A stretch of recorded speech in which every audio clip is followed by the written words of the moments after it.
Hi நண்பா, மின்சாரத்துறையிலிருந்து ஒரு சூப்பரான வேற லெவல் ஜாப் வந்திருக்கு. நிரந்தரமான அரசு வேலை வாய்ப்புங்க. ஃப்ரெஷர் எலிஜிபிள், ஆண்கள் பெண்கள் இருபாலருமே அப்ளை பண்ணிக்கலாம். அப்ளை பண்ணுற எல்லா பெண்களுக்கும் எந்த ஒரு ஃபீஸுமே கிடையாது. முழு தகவலை தெளிவாக சொல்லியிருக்கேன். வீடியோவை முழுவதும் பாருங்கள். ரெக்வஸ்ட் பண்ணி கேட்குறேன், இந்த வீடியோக்கு ஒரு லைக் கொடுங்க. நீங்கள் கொடுக்குற ஒரு லைக் தான் அடுத்தடுத்த வீடியோ போட எனக்கு கொஞ்சம் மோட்டிவேஷனாக இருக்கும். இப்போ வாங்க நம்ம வீடியோக்குள்ளே போகலாம். மின்சாரத்துறையிலிருந்து வந்திருக்கக்கூடிய இந்த ஜாபுக்கான ஒரு அஃபிஷியல் நோட்டிஃபிகேஷன் தான் இது. இந்த நோட்டிஃபிகேஷன் பார்க்கக்கூடிய லிங்க், அப்ளை லிங்க் எல்லாமே நான் வந்து டிஸ்கிரிப்ஷன் பாக்ஸில் கொடுத்துருக்கேன். அதே மாதிரி ஃபர்ஸ்ட் கமெண்ட்டில் பின் பண்ணியிருக்கேன், செக் பண்ணி பாருங்கள். மத்திய அரசாங்கத்தின் மிகப்பெரிய மின்சாரத்துறையான என்பிசிஎல் அப்படின்னு சொல்லக்கூடிய nuclear power corporation of India லிமிட்டட்லேருந்து இந்த வேலை வாய்ப்பு வந்திருக்கு. தமிழில் அணுமின் நிலையம் அப்படின்னு சொல்லுவாங்க. நம்ம தமிழகத்தில் வந்து பார்த்தீங்கன்னா கல்பாக்கத்தில் அணுமின் நிலையம் இருக்குது, அதுக்கப்புறம் கூடங்குளத்தில் அணுமின் நிலையம் இருக்குது. அங்கே தான் உங்களுக்கான வேலைவாய்ப்பு. ஸோ தற்பொழுது ஸ்டைஃபண்ட்ரி ட்ரெயினி அப்படிங்கிற கேட்டகரியில் ஆப்ரேட்டர், அதுக்கப்புறம் மெயின்டெனர் அப்படின்னு சொல்லிட்டு 2 விதமான போஸ்டிங் ஆஃபர் பண்ணுறாங்க. ட்ரெயினி அப்படிங்கிற நேம் பார்த்துட்டு இது ஒரு டெம்பரவரி ஜாப் அப்படின்னு நினைக்கக்கூடாது. நிரந்தரமான அரசு வேலைவாய்ப்பு தான். இனிஷியலாக உங்களுக்கு ட்ரெயினி இருக்கும், அதுக்கப்புறம் உங்களுக்கு ஜாப் கன்ஃபார்ம் பண்ணிடுவாங்க. இதில் ஸ்டைஃபண்ட்ரி ட்ரெயினில் ஆப்ரேட்டர் கேட்டகரியில் ஒரு 152 வேகன்சி இருக்குது. இருக்கக்கூடிய வேகன்சியை வகுப்புகள் வாரியாக தெளிவாக டிவைட் பண்ணியிருக்காங்க. ஆல்மோஸ்ட் எல்லா கேட்டகரிக்குமே வேகன்சி ஒதுக்கீடு பண்ணியிருக்காங்க. அண்ட் தென் ஸ்டைஃபண்ட்ரி ட்ரெயினில் மெயின்டெனர் அப்படிங்கிற கேட்டகரியில் ஒரு 115 வேகன்சி இருக்குதுங்க. இந்த ஜாபுக்கான கல்வி தகுதியை பார்த்துடலாம். இதில் ஸ்டைஃபண்ட்ரி ட்ரெயினி ஆப்ரேட்டர் ஜாபுக்கு வந்து பார்த்தீங்கன்னா நீங்கள் குறைந்தது 12th பாஸ் பண்ணியிருந்தாலே போதும். நீங்கள் டிகிரி வரைக்கும் படிச்சிருந்தாலும் எலிஜிபிள் தான். ஸோ 12th படித்தவங்க இந்த ஸ்டைஃபண்ட்ரி ட்ரெயினி ஆப்ரேட்டர் ஜாபுக்கு அப்ளை பண்ணிக்கலாம். ஸோ 12th வந்து பார்த்தீங்கன்னா ஃபிசிக்ஸ், கெமிஸ்ட்ரி, மேத்தமெட்டிக்ஸ் இந்த 3 பேப்பரை நீங்கள் சப்ஜெக்டாக எடுத்து 12th குரூப் கம்ப்ளீட் பண்ணியிருக்கணும். ஓகேங்களா? அண்ட் உங்களுடைய 12th குறைந்தது நீங்கள் 50% மதிப்பெண்கள் வாங்கியிருக்கணும். அதே மாதிரி 10th நீங்கள் இங்கிலீஷை ஒன் ஆஃப் த சப்ஜெக்டாக எடுத்து படிச்சிருக்கணும். ஸோ நம்ம தமிழகத்தை பொறுத்தளவு எல்லாருமே 10th இங்கிலீஷை ஒரு சப்ஜெக்டாக எடுத்திருப்போம். அண்ட் இந்த ஜாபுக்கு பர்டிகுலராக 12th நீங்கள் ஃபிசிக்ஸ், கெமிஸ்ட்ரி, மேக்ஸை ஒன் ஆஃப் த சப்ஜெக்டாக எடுத்து 12th குரூப் கம்ப்ளீட் பண்ணியிருக்கீங்க அப்படின்னா இந்த ஆப்ரேட்டர் ஜாபுக்கு அப்ளை பண்ணுங்கள். அண்ட் ரெண்டாவது வந்து பார்த்தீங்கன்னா ஸ்டைஃபண்ட்ரி ட்ரெயினி, இது வந்து மெயின்டெனர் கேட்டகரியில் வருது. இந்த மெயின்டெனர் டிபார்ட்மெண்ட்டுக்கு யாரெல்லாம் எலிஜிபிள் அப்படின்னா 10th முடிச்சிருக்கணும். 10th 50% of mark வாங்கியிருக்கணும். அதை ஃபாலோ பண்ணி 2 வருடம் நீங்கள் ஐடிஐ படிச்சிருக்கணும். ஸோ எந்தெந்த ட்ரேடில் வேலைகள் இருக்குது அப்படின்னா எலக்ட்ரீஷியன் கேட்குறாங்க, ஃபிட்டர் கேட்குறாங்க, இன்ஸ்ட்ருமெண்டேஷன் அண்ட் தென் எலக்ட்ரானிக்ஸ், அதுக்கப்புறம் machinist, turner and then welder. இந்த பர்டிகுலர் ட்ரேடில் வந்து நீங்கள் 10th + ஐடிஐ படிச்சிருக்கீங்க அப்படின்னா இந்த மெயின்டெனர் ஜாபுக்கு நீங்கள் அப்ளை பண்ணுங்கள். சேம் இதுலேயுமே அவங்க என்ன சொல்லியிருக்காங்க அப்படின்னா 10th வந்து நீங்கள் இங்கிலீஷாக ஒன் ஆஃப் த சப்ஜெக்ட் எடுத்து படிச்சிருக்கணும். மற்றபடி ஃப்ரெஷர் எலிஜிபிள் தான், தாராளமாக அப்ளை பண்ணிக்கலாங்க. அண்ட் இந்த ஜாபுக்கு அப்ளை பண்ணுற கேண்டிடேட்க்கு வந்து பார்த்தீங்கன்னா ஃபிசிக்கல் ஸ்டாண்டர்ட் பார்ப்பாங்க. ஹைட் அண்ட் வெயிட் வந்து மென்ஷன் பண்ணியிருக்காங்க. ஆப்ரேட்டராக இருக்கட்டும், மெயின்டெனராக இருக்கட்டும், குறைந்தது நீங்கள் 160 சென்டிமீட்டர் ஹைட் இருக்கணும். அண்ட் அதே மாதிரி மினிமம் வெயிட் வந்து பார்த்தீங்கன்னா ஒரு 45.5 kgs கண்டிப்பாக இருக்கணும் அப்படிங்கிறத போட்டிருக்காங்க. இது எல்லாமே உங்களுக்கு மினிமம் தான், மேக்ஸிமம் மென்ஷன் பண்ணலை. ஸோ மினிமம் இந்த ஹைட் அண்ட் வெயிட் இருக்கிறவங்க இந்த ஜாபுக்கு அப்ளை பண்ணுங்கள். அண்ட் இந்த ஜாப் வந்து இனிஷியலாக உங்களை ஸ்டைஃபண்ட்ரி ட்ரெயினி அப்படிங்கிற கேட்டகரி தான் எடுப்பாங்க. அப்போ உங்களுடைய சேலரி வந்து பார்த்தீங்கன்னா ஆப்ரேட்டர் கேட்டகரிக்கும் மெயின்டெனருக்கும் 2 வருடங்கள், முதல் 2 வருடம் நீங்கள் ட்ரெயினியாக ஒர்க் பண்ணுவீங்க. ஸோ உங்களுக்கு ஃபஸ்ட் இயர் ஃபுல்லாகவே வந்து மந்த்லி 20,000 ரூபாய் ஸ்டைஃபன் கொடுப்பாங்க ட்ரெயினி டைமில். செகண்ட் இயர்லேருந்து மந்த்லி உங்களுக்கு 22,000 ரூபாய் ஸ்டைஃபன் கொடுப்பாங்க.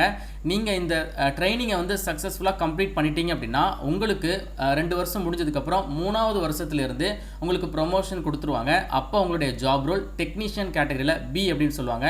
இது வந்து குரூப் சி பதவி. அப்போ உங்களுடைய பேசிக் பே மட்டும் 21,700 ரூபாய் வரும்.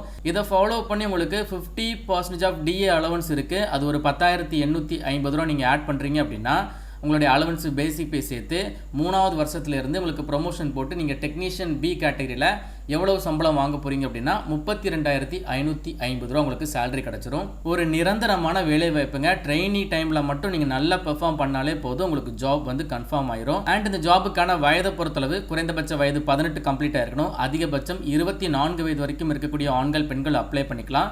எஸ்சி எஸ்டியாக இருக்கிறீங்கன்னா 29 வயது வரை அப்ளை பண்ணிக்கலாம். ஓபிசி அப்படின்னா பிசி, பிசி முஸ்லீம், எம்பிசி, டிஎன்சி இவங்க எல்லாருமே ஓபிசி தான். 27 வயது வரை அப்ளை பண்ணிக்கலாம். அதே மாதிரி person with disabilities and ex-serviceman எல்லாருக்குமே சென்ட்ரல் கவர்மெண்ட் நார்ம்ஸ் பேஸ் பண்ணி ரிலாக்ஸேஷன் ஆல்சோ இருக்கு. இந்த ஜாபுக்கான பிளேஸ் ஆஃப் போஸ்டிங் எங்கெல்லாம் இருக்கும் அப்படின்னு சொல்லி பார்த்தீங்கன்னா ஹெட் குவார்ட்டர்ஸ் வந்து உங்களுக்கு மும்பையில் இருக்கு. அண்ட் என்பிசிஎல் உடைய யூனிட் வந்து பார்த்தீங்கன்னா நம்ம தமிழகத்தில் 2 இடங்கள்ல இருக்கு. நான் வீடியோட ஸ்டார்டிங்ல சொல்லியிருப்பேன். ஸோ தமிழகத்தில் கூடங்குளத்தில் என்பிசிஎல் இருக்கு, அதாவது அணுமின் நிலையம் இருக்கு. இருக்குது, அதுக்கப்புறம் கல்பாக்கத்தில் அனுமன் நிலையம் இருக்குது. இந்த 2 இடங்கள்ல உங்களுக்கான பிளேஸ் ஆஃப் போஸ்டிங் இனிஷியலாக இருக்கலாம். அப்படி இல்லைன்னா ஸ்டார்டிங்கில் உங்களுக்கு ஹெட் குவார்ட்டர்ஸில் பிளேஸ் ஆஃப் போஸ்டிங் போட்டுட்டு அதை ஃபாலோ பண்ணி உங்களுக்கு டிரான்ஸ்ஃபர் வந்து நம்ம தமிழகத்தில் இருக்கக்கூடிய 2 NPCL யூனிட்டில் ஏதாச்சும் ஒரு யூனிட்டுக்கு உங்களுக்கு டிரான்ஸ்ஃபர் ஆல்சோ கொடுக்கலாம். எங்கேனாலும் உங்களுக்கான வேலை வாய்ப்பு இருக்கலாம். நம்ம தமிழகத்தில் தான் இருக்கும் அப்படின்னு சொல்லி நான் சொல்ல மாட்டேன். எங்கேனாலும் போய் ஒர்க் பண்ணுறதுக்கு வில்லிங்காக இருக்கீங்க அப்படின்னா இந்த ஜாபுக்கு அப்ளை பண்ணுங்கள். பட் கண்டிப்பாக உங்களுக்கு டிரான்ஸ்ஃபர் நம்ம தமிழகத்தில் அவைலபிளாக இருக்குதுங்க. அண்ட் இந்த ஜாபுக்கான செலெக்ஷன் ப்ராசஸ் வந்து பார்த்தீங்கன்னா உங்களுக்கு இன்டர்வியூ கிடையாதுங்க. எக்ஸாம் மட்டும் நீங்கள் கிராக் பண்ணால் போதும். ரிட்டன் எக்ஸாமினேஷனை பொறுத்தளவு ஆப்ரேட்டர் கேட்டகரிக்கு ஃபஸ்ட்டு வந்து ஒரு ப்ரிலிம்ஸ் டெஸ்ட் வைப்பாங்க. அதுக்கப்புறம் உங்களுக்கு அட்வான்ஸ்டு டெஸ்ட் இருக்கும். அதுக்கப்புறம் ஃபிசிக்கல் ஸ்டாண்டர்ட் டெஸ்ட்டு பார்த்துட்டு, அதாவது உங்களுக்கு ஹைட்டு வெயிட் எல்லாம் செக் பண்ணிவிட்டு ஃபைனலாக டாக்குமெண்ட் வெரிஃபிகேஷன் தான். இந்த டெஸ்ட்டு வந்து பார்த்தீங்கன்னா உங்களுக்கு OMR பேஸ்டு டெஸ்ட்டாக இருக்கலாம், அப்படி இல்லைனா கம்ப்யூட்டர் பேஸ் பண்ணி டெஸ்ட்டாக இருக்கலாம். இதில் ஒரு அட்வான்டேஜ் என்னன்னு சொல்லி பார்த்தீங்கன்னா இந்த operator category job 12th qualification தான். ஸோ இந்த டெஸ்ட் எல்லாமே உங்களுக்கு 12ஆம் வகுப்பு தரத்தில் தான் இருக்கும். ஸோ நீங்கள் டிகிரி வரைக்கும் படிச்சிருக்கீங்க அப்படின்னா நீங்கள் உங்களால் இந்த எக்ஸாம் ஈஸியாக கிராக் பண்ண முடியும். கொஞ்சம் எஃபோர்ட் போட்டு நீங்கள் ப்ரிப்பேர் பண்ணால் போதும்.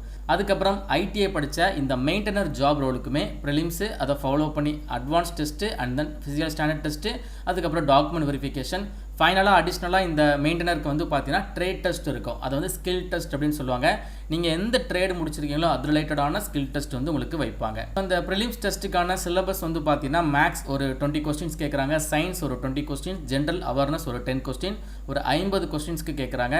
இதில் வாங்கியிருக்கக்கூடிய மார்க்கை பேஸ் பண்ணி நீங்கள் அடுத்தடுத்த டெஸ்ட்டுக்கு மூவ் ஆன் பண்ணுற மாதிரி இருக்கும். இன்டர்வியூ கிடையாதுங்க. அண்ட் இந்த ஜாபுக்கு ஆன்லைன் மோட் அப்ளிகேஷன் தான். NPCL வெப்சைட்டில் நீங்கள் அப்ளை பண்ணிக்கலாம். ஸோ அப்ளை பண்ணுற கேண்டிடேட் வந்து பார்த்தீங்கன்னா ஃபீஸை பொறுத்தளவு 100 ரூபாய் தான் ஃபீஸ் போட்டிருக்காங்க. அதுலேயுமே வந்து பார்த்தீங்கன்னா SC ST, person with disability, X serviceman and apply பண்ணுற எல்லா பெண்கள், அதுக்கப்புறம் NPCL எம்ப்ளாயி இவங்களுக்குலாம் வந்து ஃபீஸே கிடையாது. மீதி யாருக்கெல்லாம் ஃபீஸ் அப்படின்னா மெயில் கேண்டிடேட், அதில் குறிப்பாக ஜென்ரல், EWS, அதுக்கப்புறம் OBC இந்த வகுப்புகளை சேர்ந்த ஆண்களுக்கு மட்டும் ஒரு 100 ரூபாய் ஃபீஸு. இந்த ஃபீஸை நீங்கள் SBI கலெக்ட் மூலமாக தான் நீங்கள் பே பண்ணணும். ஆன்லைன் sbi.co.in இந்த வெப்சைட்டுக்கு போயிட்டு நீங்கள் இந்த ஸ்டெப்பை ஃபாலோ பண்ணி நீங்கள் ஃபீஸை பே பண்ணி இந்த ஜாபுக்கு நீங்கள் என்ன பண்ணிக்கலாம், அப்ளிகேஷனை சப்மிட் பண்ணிடலாம். அண்ட் இந்த ஜாபுக்கு அப்ளை பண்ணுற பட்சத்தில் ஃபர்தராக எல்லா கம்யூனிகேஷனுமே உங்களுக்கு இமெயில் மூலமாக இல்லைனா மொபைலில் SMS மூலமாக தெரியப்படுத்துவாங்க. என்றைக்கு உங்களுக்கு ரிட்டன் எக்ஸாமினேஷன் இருக்கும், எப்போ நீங்கள் கால் லெட்டர் டவுன்லோட் பண்ணணும், அண்ட் ஃபர்தராக நீங்கள் செலக்ட் ஆகிட்டீங்களா, ரிட்டன் டெஸ்ட்டில் பாஸ் ஆகிட்டீங்களா, ஃபர்தராக டாக்குமெண்ட் வெரிஃபிகேஷனுக்கு எப்போ வரணும், இந்த மாதிரி எல்லா கம்யூனிகேஷனுமே உங்களுக்கு வந்து வெப்சைட்டில் இமெயில் மூலமாக இல்லைனா உங்களுடைய மொபைலில் SMS மூலமாக தெரியப்படுத்திடுவாங்க. ஸோ அப்ளிகேஷன் ரொம்ப சிம்பிள் தான். ஃபஸ்ட்டு நீங்கள் ரெஜிஸ்டர் பண்ணணும். அதுக்கப்புறம் நீங்கள் வந்து உங்களுடைய passport size photo, signature, like இதெல்லாம் நீங்கள் அப்லோட் பண்ணுற மாதிரி இருக்கும். ஃபீஸ் இருந்துச்சுன்னா அதை ஃபைனலாக நீங்கள் பே பண்ணிக்கலாம். ஆன்லைன் மோட் அப்ளிகேஷன் 22 ஆகஸ்ட் தான் ஸ்டார்ட் பண்ணுறாங்க. டைம் இன்னும் நமக்கு இருக்குது. அண்டு க்ளோசிங் வந்து பார்த்தீங்கன்னா செப்டம்பர் மாதம் 11 வரைக்கும் டேட் இருக்குது. நீங்கள் நம்ம டெலிகிராம் சேனலில் ஜாயின் பண்ணிக்கோங்க. இந்த ஜாபுக்கான ஆன்லைன் மோட் அப்ளிகேஷன் ஆக்டிவேட் ஆனதும் நான் உங்களுக்கு டெலிகிராம் அண்ட் வாட்ஸ்அப் மூலமாக ஷேர் பண்ணுறேன். இதை ஃபாலோ பண்ணி நிறைய ஜென்ரல் இன்ஸ்ட்ரக்ஷன் கொடுத்துருக்காங்க. எல்லாத்தையுமே கிளியராக நீங்கள் செக் பண்ணி பாருங்கள். இதில் ரொம்ப முக்கியமான விஷயம் என்னென்னா எக்ஸாம் சென்டர் வந்து இந்த நோட்டிஃபிகேஷனில் மென்ஷன் பண்ணலை. நீங்கள் ஆன்லைனில் அப்ளை பண்ணும்போது எக்ஸாம் சென்டர் சூஸ் பண்ணிக்கலாம். நம்ம தமிழகத்தில் 2 இடங்களில் NPCL யூனிட் இருக்கிறதுனால மேக்ஸிமம் சென்னை தான் உங்களுக்கு எக்ஸாம் சென்டர் வந்து அலாட் பண்ணுவாங்க. ஸோ அதனால் தமிழகத்தை சேர்ந்த ஆண்கள் பெண்கள் விருப்பம் இருக்குது இந்த ஜாபுக்கு அப்படின்னா கண்டிப்பாக நீங்கள் அப்ளை பண்ணுங்கள். இது 10th + ITI படித்தவங்க அண்ட் 12th படித்தவங்களுக்கு ஒரு வரப்பிரசாத வாய்ப்பு. ஸோ ஒரு நல்ல ரீசனபிளான வேகன்சி தான் கொடுத்துருக்காங்க. எங்கேனாலும் உங்களுக்கு பிளேஸ் ஆஃப் போஸ்டிங் போடலாங்க. ஸோ எல்லாத்துக்கும் நீங்கள் ரெடியாக இருக்கிறீங்க அப்படின்னா நீங்கள் ட்ரை பண்ணி பாருங்கள். குறிப்பாக பெண்களுக்கு ஃபீஸ் இல்லை, ஒரு எக்ஸாம் வரைக்கும் உங்களால் எழுதி பார்க்க முடியும் அப்படின்னா எழுதி பாருங்கள். உங்களுக்கு அதில் ஏதாவது ஒரு எக்ஸ்பீரியன்ஸ் கிடைக்கும். மேலும் ஒரு நல்ல வேலைவாய்ப்பு தகவலுடன் நான் உங்களை சந்திக்கிறேன். தேங்க்ஸ் ஃபார் வாட்சிங். See you. Bye.